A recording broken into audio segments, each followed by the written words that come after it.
하나님 말씀은 신약 성경 골로새서 1장입니다. 신약 성경 골로새서 1장 24절에서 29절까지입니다. 교독합니다. 나는 이제 너희를 위하여 받는 괴로움을 기뻐하고 그리스도의 남은 고난을 그의 몸된 교회를 위하여 내 육체에 채우느라.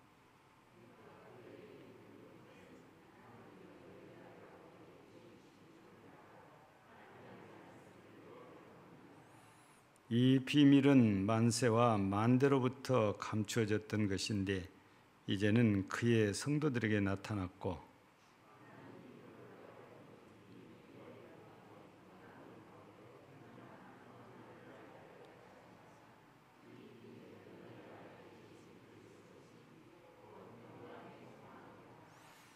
우리가 그를 전파하여 각 사람을 권하고 모든 지혜로 각 사람을 가르침은 각 사람을 그리스도 안에서 완전한 자로 세우려 함이니 이를 위하여 나도 내 속에서 능력으로 역사하시는 이의 역사를 따라 힘을 다하여 수고하노라. 아멘.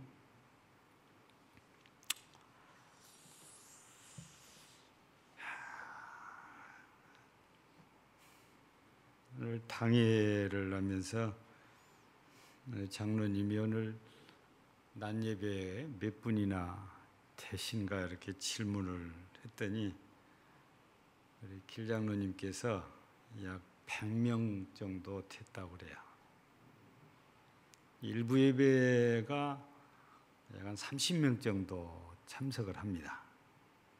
이제 합해서 지금 한 130명 정도 예배를 참여하는데 그러니까 우리 송장로님이 70명이 없어져 버렸다는 거예요. 코로나 오기 전에 우리 교회가 이 건축을 마치고 이제 예배 인원이 참 미약하지만 하나둘 이렇게 늘어나기 시작을 했어요. 그래서 220명까지 이렇게 모이다가 코로나 영향을 받으면서 이렇게 예배가 중지되기도 하고 그러면서 이렇게 이제 좀 바닥으로 떨어졌는데 제가 지난주에 우리 큰 누나하고 통화를 했어요. 인천 사시는데 그 교회는 70명이 모인답니다. 근데 이유인지 수도권은 10%잖아요. 얘기를 계산 안 해봐도 그 교회는 700석 교회예요. 그러니까 10%니까 70명 모인대요. 그래서 그 70명 안에 들어가려고 우리 누님이 지금 나이가 75살인가? 하여튼 70이 한참 넘었어요. 근데 그 나이인데도 그 70명 안에 가서 자리를 찾으려고 주일날 아침이 되면 푸르게 쫓아간대요. 참 우리 누님이지만 저렇게 예배를 사모하고 그래야 되는데 이런 마음이 이렇게 들어요. 오늘 저녁에는 이게 자리 이렇게 비어 있는 걸 보니까 낮에는 저 중축만 해서 30명이 넘었어요. 근데 지금 열 몇 분 정도 되는 것 같아요. 얼른 눈에 들어온 게. 한 낮 예배에 11시 예배에 절반 정도 오늘 저녁 예배는 참여한 것 같아요. 근데 수요일 날은 다시 또 반토막이 나서 한 30명 정도 참석을 합니다. 예전에 코로나 이전에 꼭 반씩이에요. 예. 근데 꼭 그렇게 해야 되냐? 그러진 않잖아요. 항상 개인적으로 예배를 사모하고 열심히 참여를 하려고 애를 써야 되거든요. 근데 우리 교회는 자석 수가 또 어느 정도 이렇게 우리 교인들에 비해서 넉넉하기 때문에 다 모여도 전혀 하자가 없거든요. 근데 늘 감사해. 여러분들께는 오신 분들은 늘 잘 와요. 근데 빠지신 분들은 늘 빠져요. 그게 또 걱정거리. 왜 제가 이 얘기를 하냐면 오늘 여러분들이 이제 말씀을 들으면 조금 이 부분이 이제 이해가 될 수 있으리라고 봐요. 오늘 이 골로새서는 바울 사도가 로마 감옥에서 골로새 교회에 이렇게 보낸 편지잖아요. 근데 우리가 이 2장 1절을 이렇게 보면 무슨 말이냐면은 내가 너희와 너희는 골로새 교회죠. 골로새 교회와 라오디게아에 있는 자들과 물은데 육신의 얼굴을 보지 못한 자들을 위하여 얼마나 힘쓰는지를 너희가 알기를 원하노니. 그러니까 언제 만나서 얼굴을 대면한 적이 없다 그 말이잖아요. 그럼에도 불구하고 바울 사도가 골로새 교회를 해서 힘을 쓰고 있다는 겁니다. 골로새 교인들이 이 바울 사도가 감옥에 갇혀 있지만 너희를 위해서 힘쓴 걸 기억해라. 근데 오늘 말씀에서는 24절에서는 이 힘쓴 걸 뭐라고 표현했냐면은 그리스도의 남은 고난 이렇게 표현을 했어요.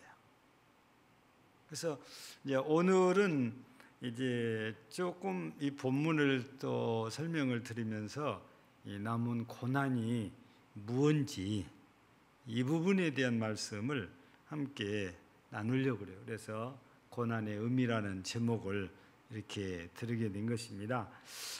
우리 말씀 가운데 보면 25절에서 바울 사도가 자기 자신을 뭐라고 표현했어요? 내가 교회의 일꾼 된 것은 이렇게 되어 있습니다. 그러니까 바울 사도는 자신이 교회의 일꾼이다 이런 말씀이거든요. 근데 우리가 성경을 읽을 때에는 항상 자기 자신을 거기에다가 대비를 해야 돼요. 그러니까 여기서는 바울이 이렇게 내가 이렇게 했지만 우리가 각자 읽을 때는 자기 이름을 거기다가 대야 된다고 말해요. 그러니까 우리 모두가 교회의 일꾼 됐다 이 말씀이세요. 착각을 하는 분들은 목사님만, 장로님만, 권사님만, 안수집사만 교회 일꾼이라고 생각하는데 그러지 않다고 말해요. 이런 분들은 책임이 조금 더 있어요. 직분을 받았으니까. 직분 없는 분들은 그렇다고 해서 일꾼이 아니냐. 다 일꾼이다 그 말이에요. 이 성경을 읽으면은 자기 이름을 갖다 대면 자기가 다 일꾼이잖아요. 그래서 바울 자신을 내가 그랬으니까 우리는 각자가 내가가 된다면 자기 자신이잖아요. 그래서 우리 모두가 교회의 일꾼이 되어졌다 하는 사실을 우리가 잘 기억해야 되는 거죠. 나는 교회 일꾼이다. 그것도 금당 제일 교회 일꾼이라는 것입니다. 교회가 세워져 가는 데는 이렇게 교회 일꾼으로 세워진 일꾼들이 각각이 자기 역할을 감당을 해줘야 돼요. 그래야 교회가 교회로서 잘 세워져 가기도 하고 또 돈독하게 세워져 가기도 튼튼하게 세워져 가기도 하고 이것이 더 확장이 되기도 하는 거예요. 각자가 교회의 일꾼으로서 사명을 감당하면. 그런데 26절 7절을 보면 교회의 일꾼은 비밀을 가졌다는 것입니다. 26절에 보면은 이 비밀은 이렇게 되어놨잖아요. 그렇죠? 그런데 이 비밀에 대해서 27절에는 소개를 했어요. 이 비밀은 너희 안에 계신 그리스도시니, 즉 여기에서 비밀을 가졌다는 것은 그리스도를 영접해서 그리스도를 모시고 있는 사람, 일꾼은 누구나 다 그래서 그리스도와 함께 하고 있는 사람이라는 것입니다. 그런데 그 그리스도께서 나와 함께 하신데 그 그리스도는 십자가에서 나의 죄를 대속하기 위해서 모든 고난을 다 감당해 주신 분이에요. 그래서 우리가 가진 비밀은 그냥 그리스도가 아니고 내 죄를 대속하기 위해서 십자가의 고난을 나 대신 받아주신 그리스도, 그분이 바로 내 안에 계시고 그분을 여기에서 비밀이라고 하는데, 왜 이분을 비밀이라고 하냐면 누구나 다 이 사실을 알고 예수를 받아들이면 비밀이 아니에요. 근데 안타깝게도 우리도 다 아는 대로 아무리 이 사실을 전해도 안 받아들이고 안 믿는 사람들이 있어요. 이 사람들에게는 그리스도가 비밀이어서 그리스도를 모르니까 그런 거예요. 우리에게는 실은 비밀이 아니에요, 지금은. 근데 아직도 예수를 모르거나 예수를 믿지 않는 사람들에게는 이 그리스도가 비밀이에요. 그리스도가 어떤 분인지 그분들이 잘 모른단 말이에요. 예. 그래서 교회의 일꾼된 우리가 해야 될 일을 28절에서 뭐라고 했습니까? 우리가 그를 전파하여 각 사람을 권하고 모든 지혜로 각 사람을 가르침은 그 각 사람을 그리스도 안에서 완전한 자로 세우려 합니다. 그러니까 교회 일꾼된 우리가 해야 될 일이 그리스도를 전파하는 일입니다. 그리고 그리스도를 권하는 일이에요. 그리고 그리스도를 지혜롭게 잘 가르치는 것입니다. 그래서 그들도 교회 일꾼으로 세워지게 하는 것입니다. 이게 먼저 교회 일꾼된 우리가 해야 될 일인데, 이 일을 그냥 내 마음대로 내 생각대로 내 뜻대로 하는 것이 아니고 29절 마지막 절에 보면 나도 이 일을 위해서 나도 내 속에서 능력으로 역사하신 이의 역사를 따라 힘을 다해 수고하느라. 그러니까 바울 사도에게 역사하시는 비밀이신 그리스도께서 역사하신 대로 그 역사하시는 능력을 따라서 자신의 힘을 다해 가지고 이 그리스도를 전하고 권하고 가르치고, 그래서 성도를 세우는 일에 힘을 다하고 여기에 수고를 아끼지 않는다. 그래서 교회의 일꾼된 우리가 해야 될 일이 무엇인지를 정확하게 여기에서 소개를 합니다.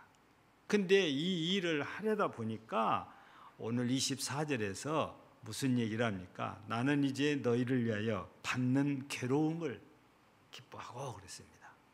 그러니까 이 일을 교회 일꾼으로서 사명을 감당하다 보니까 괴로운 일이 생긴다는 겁니다. 근데 그 괴로운 일을 뒤에서 뭐라고 표현했냐? 그리스도의 남은 고난, 이렇게 표현했어요.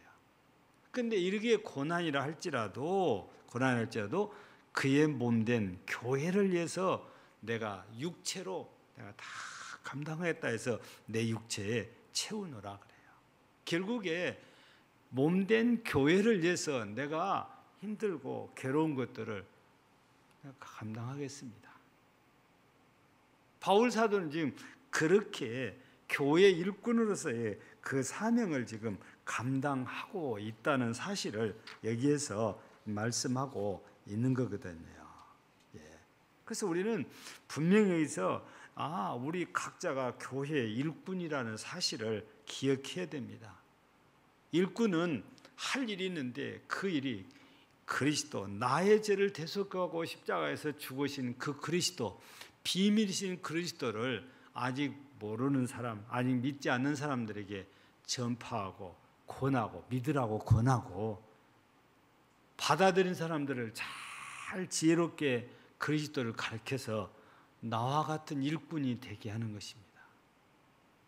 그 일꾼을 세우는 거다. 이것이 우리가 감당해야 되는데, 해야 될 일인데, 그 일도 베드로도 비슷한 얘기를 하잖아요. 베드로전서 4장에서 보면 말세를 얘기를 하면서 누가 봉사하려거든 하나님이 주신 힘으로 해라 그러잖아요. 여기 바울 사도도 능력으로 자기에게 역사하시는 이의 능력을 따라서 자기의 힘을 다해서 수고했다 그러잖아요. 우리가 억지로 그냥 내가 하는 것이 아니고 하나님의 성령, 곧 그리스도께서 성령으로 역사하시는 그 역사를 따라서 우리가 이 사명을 감당하는 교회의 일꾼이 되어야 된다는 것입니다. 그런데 이 일을 하다 보면 바울 사도가 괴로움, 그리스도의 남은 고난 이렇게 표현했듯이 고난이 따른다는 거예요.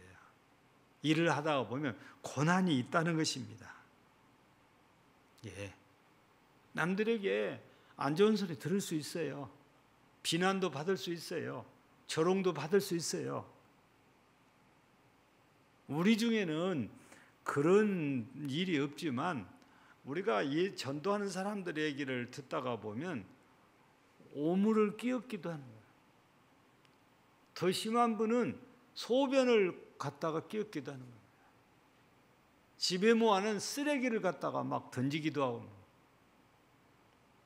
예. 우리 노회에 이제 계시기도 하는데 원래 여수에서 이렇게 잘 계시다가 뜬금없이 개척하겠다고 지금 율촌 있잖아요. 율촌.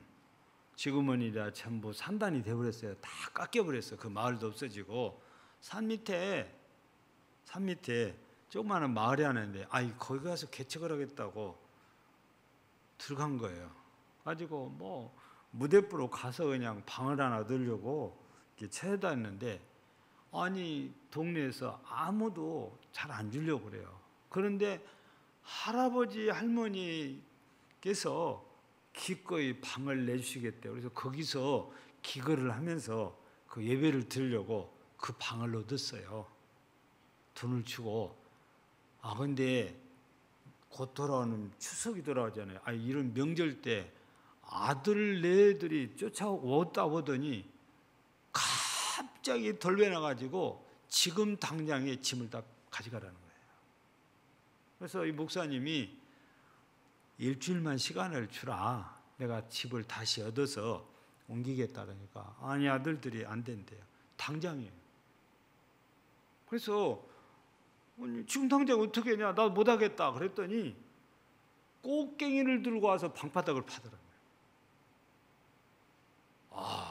성질 대단한 분들이에요. 근데요, 그걸로 끝나질 않았어. 얘기를 들어보니까. 그래서 이제 할 수 없이 어떻게 해요? 만류를 해야 될 거 아니에요. 들어가서 만류했더니 이제 꽃게를 두고 이제 목사님을 찍어주겠다고 이제. 그러니까 이제 독립왕님 막 도망다니고 막 쇼가 일어난 거예요. 근데 하나님의 역사는 참 신기해요. 이 사건이 있은 다음에 한 분이 밭을 팔겠다는 거예요. 그래가지고 밭을 사서 거기다가 우리 뭡니까? 그 샌드위치 판넬 있잖아요. 이걸로 예배실과 살 집을 지었어요. 그래서 이제 하나님 역사하시니까 사람들이 한들 예수 믿겠다고 나오고 그래서 교인들이 이렇게 생겼는데 개발한다고 나가라는 거예요. 그래서 할 수 없이 다 뺏기고 순천으로 와서 다시 개척을 하신 분이거든요. 그러니까 옛날 성경에만 그런 게 있는 거 아니고 우리나라에서도 우리 기독교 백년사를 읽다 보면은 이기프 목사님이 제주도로 선교사로 파송되거든요. 거기 갔다가 마을에서 뱀을 섬기는 마을에 가서 뱀 죽이다가 그 마을 사람들이 낫을 들고 막 쫓아가지고 혼난 얘기가 기록되어 있어요. 여러분요, 사단에게 잡힌 사람들은 상상을 초월한 것 같아요. 오늘 낮에도 콜로라도주의 스프링스 시에서 있었다는 일이 얘기했잖아요. 나라가 상관은 어디서나 사단의 이 회에서는 이런 일이 일어난 것 같아요. 그러니까 우리가 교회 일꾼으로서 사명을 이렇게 감당하다 보면 고난이라는 것이 다 있다고 말입니다. 그런 고난을 견디고 우리의 사명을 감당하다 보면 하나님의 교회, 주의 몸 된 교회가 세월 가면서 세워져 가는 거예요. 저희도 개척을 이렇게 시작해가지고 집을 못 얻어가지고 참 내 몸을 누일 수 있는 집이 없어요. 그래가지고 우리 둘째 딸 선율이는 저희 어머니, 시골에 계신 어머니, 할머니 품에다가 맡겨놓고 이제 막 젖떨어진 애기잖아요. 고은이만 데리고 친정 가서 있다가 나는 그냥 아무 데나 가서 그냥 저녁 되면 자고, 이런 세월을 우리도 보낸 적이 있거든요. 그냥 쉽게 이렇게 되는 것이 아니에요. 그래서 제가 이 서론 쪽으로 드는 것은 우리는 교회 일꾼이다, 이 사실을 우리가 뼛속 깊이 새겨야 돼요. 근데 교회 일꾼은 사명을 감당하면 틀림없이 고난이 있다는 것입니다. 그래서 이 시간부터는 이제 도대체 이 고난이 뭐냐? 성경에서 괴로움이라고, 그리스도의 남은 고난이라고 하는데 이 고난이 뭐를 의미하냐? 그것도 그리스도의 남은 고난이라고 해놓으니까 우리가 문자적으로 보면 예수님께서 십자가에서 나의 죄를 대속하기 위해서 고난당하셨는데, 아니 나를 구속하기에 뭔가 부족한가? 또 고난이 남았다고 그러니까. 여러분, 성경을 문자적으로 이해하려고 보면 이렇게 오해를 할 수도 있는 것이 이 부분이에요. 그리스도의 남은 고난이라고 하니까 그리스도께서 우리를 구속하기에 온전한 게 아니고 뭔가 부족하니까 남은 고난이라고 하는 거 아시냐? 이렇게 오해도 할 수 있는 부분이 이 부분이에요. 그래서 이 그리스도의 남은 고난이 무엇인지 우리는 확실하게 알아야 됩니다. 근데 분명한 것은 그리스도께서 십자가에서 피 흘려 죽으시면서 우리의 죄를 대속하신 십자가의 고난은요, 우리를 구속하기에 전혀 부족함이 없어요. 완전합니다. 근데 왜 남은 고난이라고 그래요? 이 십자가의 고난이 완벽하다고 했는데 왜 남은 고난이란 말을 이렇게 쓰냐? 그 말은 조금 전에 서론 얘기할 때 우리가 사명을 감당하다 보면은 누구에게나 일정량의 고난이 있다고 말이에요. 내가 주의 일을 하다가 보면 주의 일이 곧 예수를 전하고 예수를 믿으라고 권하고 가르치고 일꾼을 이렇게 나 같은 일꾼을 세우다 보면 고난이 누구에게나 일정량의 고난이 다 있다는 것입니다. 지금 그리스도의 남은 고난이란 그걸 지금 의미하고 있는 거거든요. 여러분, 오늘도 우리가 이렇게 쾌적한 환경에서 예배를 드리고 또 저녁 예배도 드립니다. 여러분들은 아무 걱정 없이 와서 예배를 드리잖아요. 주일마다 이렇게 우리가 편안하게 예배를 드리는 이면에는 어느 구역 성도들은 더우나 추우나 와서 깨끗하게 청소를 해줘요. 토요일날 아니면 목요일날에도 와서 꼭 청소를 합니다. 그리고 토요일날 되면은 누군가는 또 꼭 코로나 시대니까 방역을 해요. 요즘은 우리 조동호 장로님이 매 토요일마다 오셔가지고 그는 메고 일일이 의자 사이를 돌아다니면서 방역을 다 하고 있어요. 제가 땀 흘리며 한다고 강 장로님이 얘기를 하셨는가, 조 장로님이 아이고 목사님 예배 준비해야 되는데 제가 하려니라고 8월 달부터서 계속 나오십니다. 얼마나 감사해요. 여러분, 누군가는 땀 흘리는 수고가 있기 때문에 여러분들은 아무 수고 안 해도 이렇게 편안하게 예배를 드리거든요. 원래는 다 같이 해야 돼요. 근데 우리의 마음, 우리의 생각은 내가 조금 더 하면 다른 성도들이 더 편하게 예배를 드릴 수 있다는 그런 마음이어야 돼요. 내가 조금만 더 수고하면 된다는 거예요. 내가 시간을 조금만 더 드리면 된다는 겁니다. 내가 조금만 더 정성을 투자하면 돼요. 그러면 많은 분들이 편하게 예배를 드릴 수 있대요. 근데 이런 마음이 장로님들만 가져야 될 마음이 아니고 모든 성도가 다 가져야 될 마음이에요. 그게 바로 그리스도의 남은 고난이에요. 그게 돼야 교회가 든든히 세워져 가는 거죠. 이 남은 고난이라는 것이 우리도 뭐 십자가에 못 박혀 죽고 그런 거 아니에요. 이 금당제일교회가 하나님의 교회를 세워져 가기 위해서는 각자가 일꾼이가 각자가 감당해야 될 부분인데 그걸 하다 보면은 고난이 있어요. 근데 이걸 다른 말로 바뀔 때는 섬김이라고도 그래요. 여러분, 섬기면은 당연히 수고가 따르잖아요. 이런 수고가 있어야 우리가 편안하게 좋은 환경에서 하나님께 기쁨으로 예배를 드릴 수 있게 된다고 말해요. 이러려면 나의 희생이 필요합니다. 내 자아를 포기해야 돼요. 자기 부인이 있어야 돼요. 그리고 겸손히 섬김이 있어야 돼요.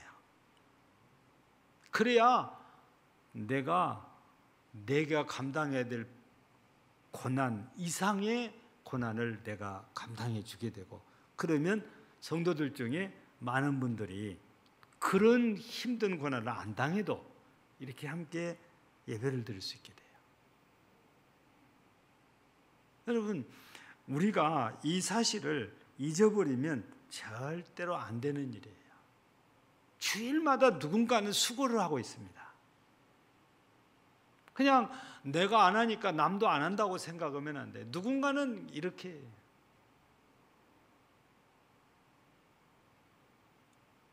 또 우리 강정숙 장로님은 하루에 한 번 이상 교회를 꼭 왔다 갑니다. 무슨 이 일이 뭐 문제가 있는가? 엊그저께도 수요일 날인가요? 수요일 날이지요. 아니 이게 그 소방, 이게 우리 학생회실로 건너가는 이게 차단기가 이렇게 소방 이상에서 내려오거든요. 아니 수요일 날 새벽 예배를 드리고 마치고 기도하는데 여기서 자꾸 삐삐 소리가 나요. 그래서 기도를 마치고 게 아니 없는 것이 딱 나와 있는 거예요. 그래서 내가 깜짝 놀랐어요. 이게 뭐야? 그래서 아무리 난 살펴봐도 모르겠다 그래서 장로님한테 전화했더니 뭐 얘기를 해서 그걸 누르니까 그게 올라가요. 근데 그날만 4번 그렇게 해서 4번 저녁까지 해서 무슨 일 있으면 달려와서 이래요. 여러분, 이 비상구 알리는 저런 것도 저기도 나갔네요. 저 일부러 뺐어요. 저거 소방점검 오면은 다 걸려요. 불 안 써지면. 그러니까 강장로님은 늘 와서 소화기 점검할 때 되면 소화기 점검하고 저런 거 불 안 써진 거 있으면 저거 사다가 교체하고. 왜냐하면 우리 교회 관리위원장이니까. 불 안 써지면 이거 사다가 불 써지게 당하고. 여러분, 누군가는 이렇게 수고를 해주니까 우리는 편안하게 예배를 드려요. 그래서 교회가 하나님의 교회로 잘 세워지기 위해서는 모든 교회 일꾼들이 내가 감당해야 될 일정량의 고난을 감당해야 돼요. 그러면 괴로움이 찾아와요. 육체적으로 힘들지 않겠습니까? 섬기려다 보면 내 수고가 필요하지 않겠어요? 시간도 바쳐야 되고 노력도 바쳐야 되고.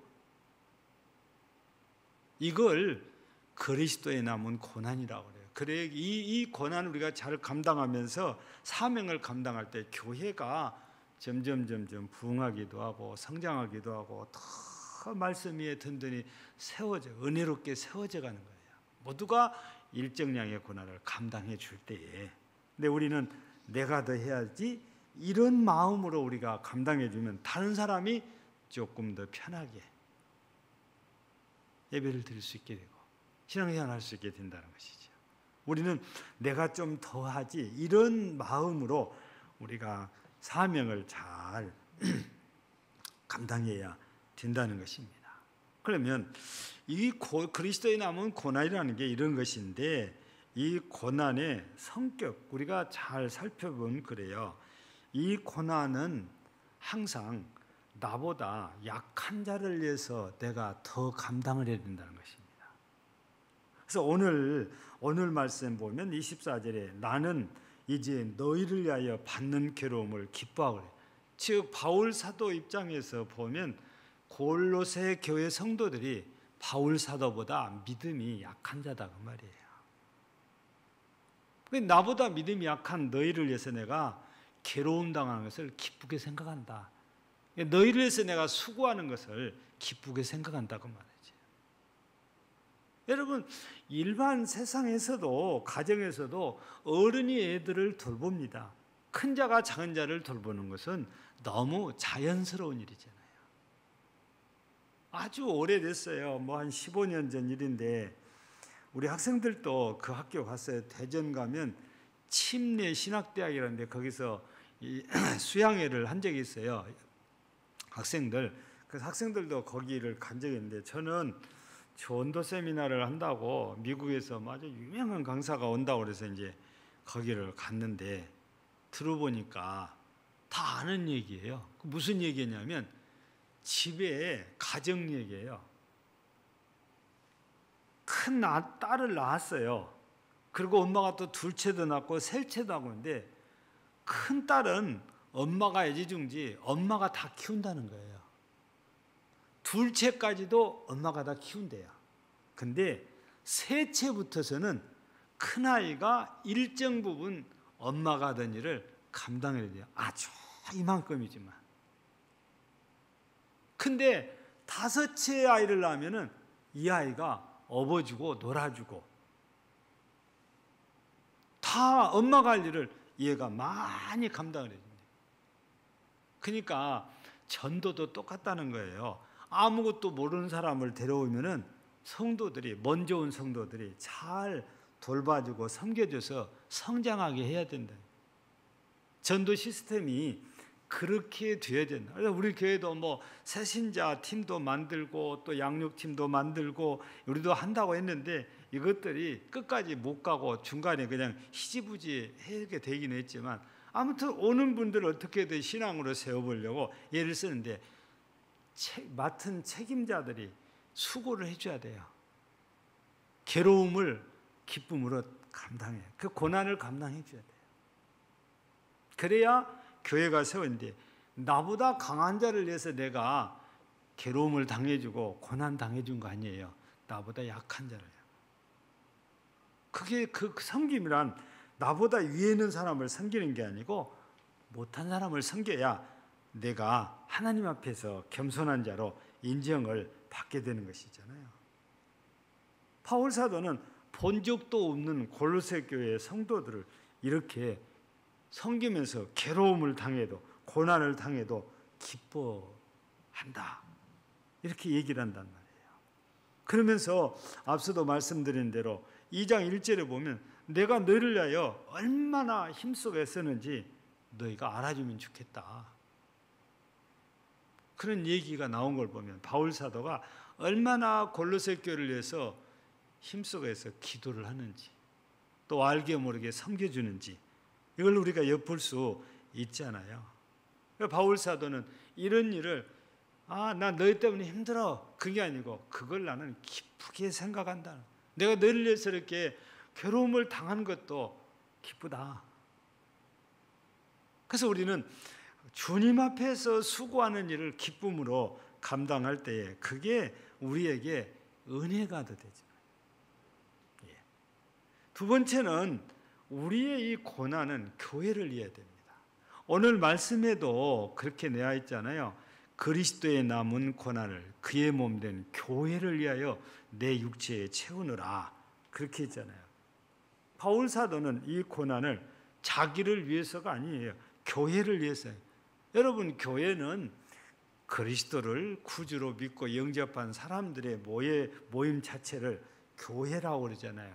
그러니까 그냥 나누어서 생각하면 다른 성도들을 위한 건데 그냥 큰 덩어리로 생각하면 교회를 위한 고난이다고 말이지. 내가 교회 일꾼이니까 당연히 몸된 주의 몸된 교회를 위해서 내가 괴로움을 당해도 기뻐해야 되고 고난을 당해도 기뻐해야 되는 거거든요. 이 교회, 땅에 있는 교회는 주님이 머리 되시고 또 이 교회는 주님의 몸이시라고 했어요. 그래서 우리가 주님의 교회라고 우리는 부르고 있는데, 주님의 교회를 위해서 우리가 고난받는 건 곧 주를 위해서 고난받는 거잖아요. 그래서 우리는 마지막 한 가지 더, 우리가 고난을 당하는 것은 주님을 위해서 해야 됩니다. 내 자신을 위해서가 아니고 주님을 위해서. 이무 주님께서는 나를 위해서 십자가에서 모든 고난을 다 당해주셨습니다. 이제는 주님의 교회를 위해서 내게 주어진 일정량의 고난을 우리가 기쁜 마음으로 잘 감당해 준다면 교회는 틀림없이 하나님이 세워가십니다. 다만 우리가 조심해야 될 것이 딱 한 가지 있어요. 그게 뭐냐면 교회 일꾼이 해야 될 일을 전파하는 것, 권하는 것, 가르치는 것, 세우는 거라고 그랬어요. 근데 이 중에서 가르치는 것, 자칫 잘못하면 나는 가르치기만 하려고 그래요.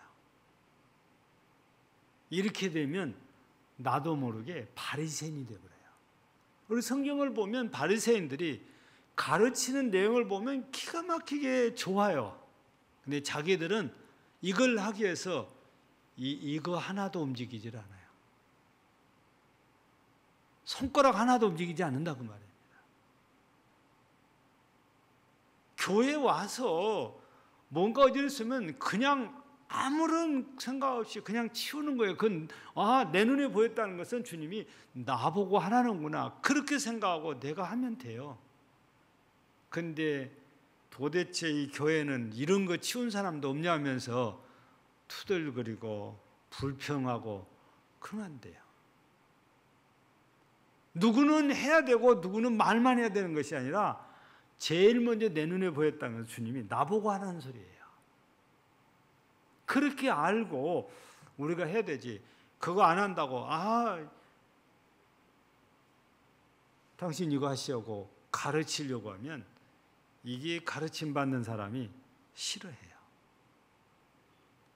벌써 가르치려고 하면 나는 교만해져 있는 거예요. 바리새인처럼 내가 변해 있는 거예요. 가르치는 거 중요해요. 왜 야고보서를 통해서 선생 되기를 좋아하지 말라고 그래요? 여러분, 선생이 가르친 자인데 가르친 만큼 내가 더 잘해야 되니까 그래요. 그게 어려운 거예요. 그래서 입으로만 가르치는 것은 잘할 사람이 많아요. 근데 본을 보여요. 오늘 낮에도 우리가 기도에 대한 말씀을 듣고 364장 찬송을 불렀는데 4절에 보면 기도의 본을 보이신 분이 예수님이라고 그래요. 가사가 그렇게 나오잖아요. 큰 본을 보이셨네. 가르치려면 내가 삶으로 본이 돼야 돼. 그렇게 안 되면 가르침이 허공으로 날아가기가 쉬워요.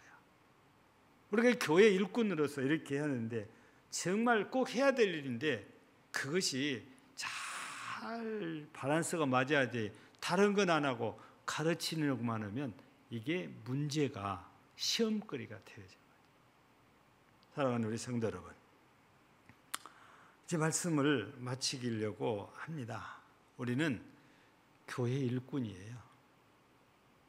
그래서 비밀인 그리스도를 전하고 권하고 가르치고 그 사람을 교회 일꾼 되게 세워야 됩니다. 근데 나는 고난을 안 당하고 가르치기만 하려고 하면 또 다른 문제, 시험거리가 생겨요. 그래서 내가 섬김이라는 것을 하면서 내가 괴로움도 고난도 함께 잘 감당하면서 이 사명을 우리가 잘 하면 하나님의 교회, 죄 없는 교회가 틀림없이 세워져 간다고 말이에요. 오늘 우리 모두는 내 자신이 교회 일꾼이라는 사실을 다시 한번 마음에 새기고 일꾼으로서의 사명을 감당하면서 내게 오는 그 고난을 인해서 내가 주일하는데 왜 이런 고난을 내게 받아야 되면서 불평하고 원망하는 이런 이스라엘 사람들처럼 하지 말고, 그게 내가 감당해야 될 일정량의 고난, 남은 고난이에요. 그를 기쁨으로 바울 사도처럼 잘 감당함으로 사명을 이제 해서 정말 주의 몸된 교회를 하나님이 원하시는 교회로 함께 세워가는 모든 일꾼들이 되어지기를 주의 이름으로 축복합니다. 하나님 아버지 감사합니다. 오늘 저녁에는 우리 모두가 주의 몸된 교회의 일꾼이라는 사실을 다시 한번 확인을 했고, 일꾼된 우리가 해야 될 일이 무엇인지 그 일도 확인을 했는데, 그런데 이 사명을 감당하려 하면 남은 고난도 함께 당해야 된다는 사실을 새롭게 알았습니다. 지금까지는 잘 몰라서 원망하고 불평했을고 짜증내고 시험에 들었을지 몰라도 이제부터는 주님께서 그 고난까지 나에게 감당하라고 하신다는 사실을 알고 잘 바울 사도처럼 기쁨으로 감당함으로 정말 금당절개를 함께 주님이 기뻐하신 교회로 세워가는 정말 충성스러운 교회 일꾼들이 모두 되게 하옵소서. 예수님 이름으로 기도하옵나이다. 아멘.